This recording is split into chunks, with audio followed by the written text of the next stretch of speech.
И прямо сейчас с нами на прямой связи ветеран полка Азов Сергей Тамарин. Доброе утро, Сергей. Доброго ранку. Сергей, скажите, пожалуйста, вот в Золотое приезжал депутат Госдумы. Вообще, к чему его визит, с чем это связываете?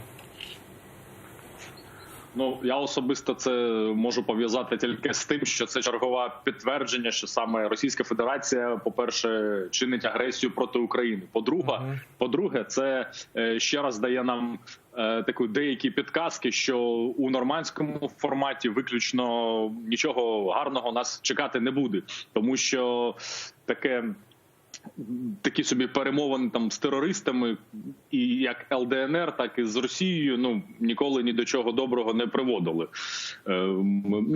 Це позиція з п'ятирічної практики нашої війни та там європейської практики взаємодії з Росією інших країн.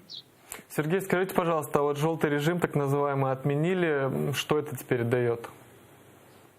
Якщо я не помиляюсь, його все ж таки припинили поки його відміну, і жовтий режим все надалі тут продовжує працювати. Тобто, його відміна повинна була зробити вільне переміщення волонтерів, там добровольців, будь-кого без обмеження, але його поки що призупинили, і він далі існує на цьому відрізку.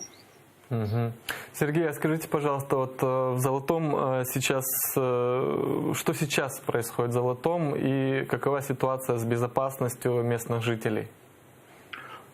Саме з безпекою місцевих жителів, як фізичною, так і гуманітарною, зараз все добре, тому що, не дивлячись на те, що б тут не говорили, ми вважаємо, що завдяки нам, і тому що ми сюди звернули увагу до цього розведення. Розведення все ж таки не відбулось на ту відстань, на яку було заплановано. Військові залишились на позиціях перед селом, і саме тут добровольців перебуває близько 50 людей. І посиленим взводом ми тут несемо чергування. Поки немає фізичної загрози для людей, є величезна гуманітарна загроза, яку ми теж намагаємось вирішувати.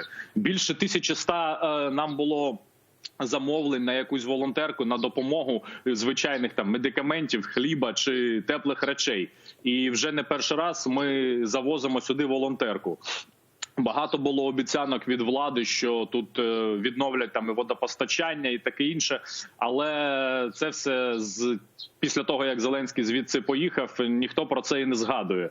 Тому наша присутність тут, якщо не потребує там саме фізичного захисту людей, то ми вважаємо нашою великою там перемогою те, що як мінімум був звільнений губернатор, відвертий сепаратист, який в 14-му підтримував тут Росію, Комарницький його прізвище.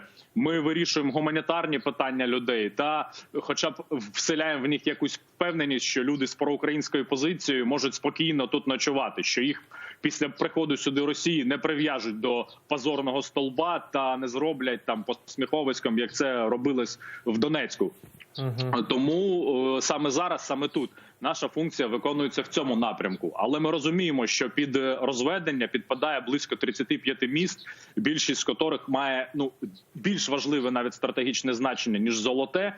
І ми вже розширили нашу ініціативу з останнього блокпосту ми назвали її «Рейд за мир», і виїзними групами ветеранів, волонтерів, експертів ми будемо їздити по всіх містах розведення і давати об'єктивну оцінку, як воно відбувається та чи не є загрози для місцевого населення. Тому що спиратись на дані штабу ООС чи ОБСЄ, яке або нічого не бачить, або само собі протирічить, ми не можемо. Тому ми продовжуємо цю ініціативу вже розширювати. І вже зараз навіть ми їздимо по інших містах, я їх поки що не буду називати, тому що згодом з'являться матеріали про розведення в інших местах.